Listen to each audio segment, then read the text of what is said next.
Assalamualaikum warahmatullahi wabarakatuh. Perkenalkan nama saya Ringgi Ayu Anggraini dengan NIM 2020041413551, kelas manajemen V. Di sini saya akan menyampaikan tugas dari meeting 13, yaitu koordinasi dalam penguatan dakwah Muhammadiyah di bidang teknologi.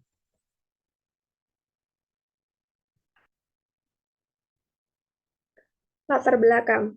Dakwah merupakan suatu keharusan dalam rangka mengemban agama. Dakwah harus dilakukan sesuai dengan perkembangan zaman sekarang yang sudah maju dalam hal sains dan teknologi.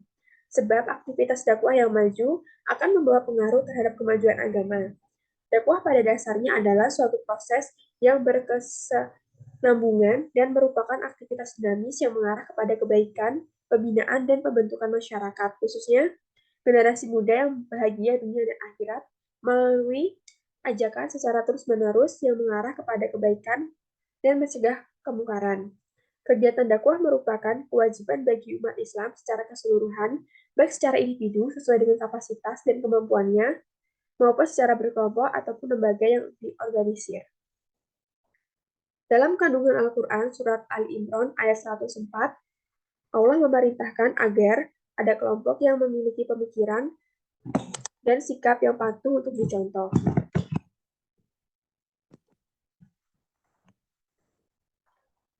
Pembahasan dakwah Muhammadiyah dengan memanfaatkan teknologi.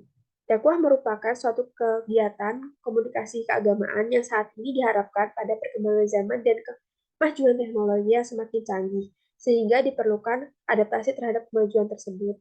Dakwah harus dapat menyesuaikan dengan berbagai mat'u atau audiens yang dihadapi.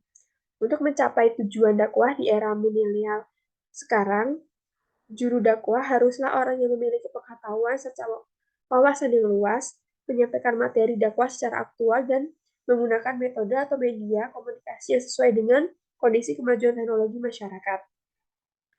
Generasi milenial ini identik dengan generasi yang memiliki kecenderungan menggunakan teknologi dan media modern yang sudah seperti kebutuhan yang harus terdapat dalam kehidupannya. Muhammadiyah merupakan organisasi yang menekankan pada pengamalan Al-Quran dan Hadis sebagai sumber beramal makruf mani mungkar. Pada awal pendiriannya pun Muhammadiyah juga mempelopori gerakan Islam berkemajuan. Muhammadiyah merupakan salah satu organisasi yang berdiri atas peran Kiai Haji Ahmad Dahlan yang akan menjawab tantangan pada zamannya. Hal ini diwujudkan secara Harakah Muhammadiyah dalam berdakwah yang terdiri atas gerakan pemurnian, gerakan amar ma'ruf, mani mungkar, gerakan tajdid. Dalam gerakan budaya yang diwujudkan dengan menggunakan amal usaha Muhammadiyah yang dijadikan sebagai sarana dalam berdakwah.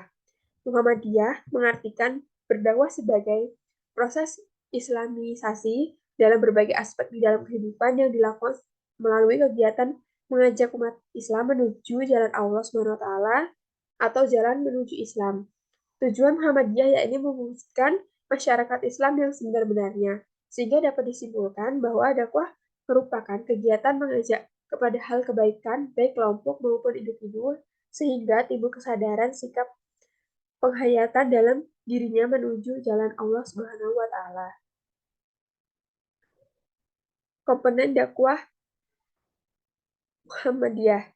Yang pertama itu ada dai, merupakan subjek dari dakwah. Dai menjadi seseorang pelaksana suatu kegiatan dakwah, baik secara individual maupun kelompok yang terorganisir. Madu merupakan objek sarana berdakwah, menerima dakwah baik secara individual maupun kelompok. Yang ketiga, metode dakwah merupakan sebuah cara tertentu yang dipergunakan oleh dai untuk menyampaikan pesan dari sebuah dakwah. Pemilihan metode yang tepat dengan menyesuaikan karakteristik madu akan membuat pesan dakwah yang disampaikan akan diterima dengan baik. Metode dakwah seperti penyampaian secara lisan atau secara langsung, tertulis atau bial kalam atau perbuatan atau hal dan lainnya. Yang keempat, materi dakwah atau madah merupakan isi pesan ajaran Islam yang disampaikan kepada objek dakwah, yakni madu, sehingga dapat diketahui, dipahami, dan diamalkan secara sebagai pedoman dalam kehidupan. Yang terakhir yaitu media dakwah atau wasilah. Media merupakan alat yang dipergunakan sebagai perantara dalam penyampaian materi dakwah. Di antaranya bisa media lisan atau langsung, tertulis atau cetak, elektronik, audiens atau visual, dan internet atau media sosial. Dakwah menggunakan media sosial. Dengan adanya gadget yang kita miliki, terdapat banyak fitur Islami yang menunjang kita dalam mempermudah aktivitas sehari-hari, seperti terdapat aplikasi membaca Al-Quran, mengingat sholat, mengingat zakat, dan masih banyak lagi. Hal tersebut sangat memudahkan kita dalam mendalami ajaran Islam. Baik daki dakwah, digital merupakan peluang baru untuk berdakwah dengan mengikuti tren masa kini, yaitu dengan memanfaatkan media sosial. Dakwah melalui media sosial adalah jalan yang murah dan strategis untuk menyampaikan pesan dakwah. Media sosial sebagai cara penyebaran dakwah paling efektif. Media sosial juga sangat memungkinkan untuk dijadikan sarana dakwah yang lebih baik dan kreatif, yakni melalui konten yang menarik seperti membuat dakwah melalui meme, video, audio, infografis, dan sebagainya. Dengan diperluaskan konten dakwah melalui media sosial, karena generasi milenial saat ini cenderung gemar menggunakan aplikasi-aplikasi sifatnya interaktif seperti Instagram, YouTube, Facebook, WhatsApp, dan sebagainya. Banyak para dai ternama di Indonesia yang membelokkan awal metode dakwahnya menjadi dakwah milenial yang asik dan trending. Dengan begitu, dakwah digital akan diterima baik oleh masyarakat luas, menjadi daya tarik tersendiri sebagai sarana dakwah baru untuk generasi milenial. Ini merupakan contoh dari dakwah melalui media sosial. Yang pertama ini dari Instagram.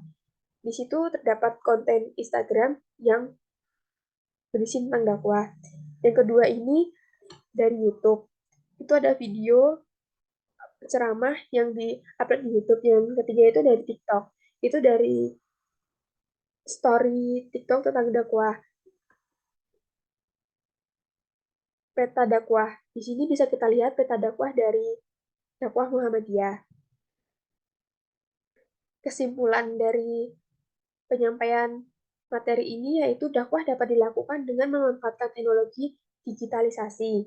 Potensi yang dapat dikembangkan dalam dakwah digital ini, yang pertama, warga Muhammadiyah setempat yang umumnya adalah masyarakat terdidik dan cukup familiar dalam penggunaan teknologi smartphone.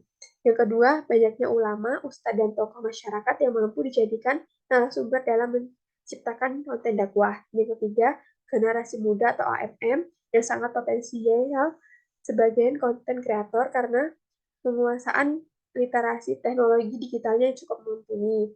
Dengan membangun tim atau person in charge dan melakukan perencanaan untuk membuat konten kreatif dalam dakwah digital yang dapat dilakukan dalam tiga model, poster, podcast, dan video. Cukup sekian presentasi penyampaian materi dari MITI 13 yang dapat saya sampaikan. Kurang lebihnya saya mohon maaf. Assalamualaikum warahmatullahi wabarakatuh.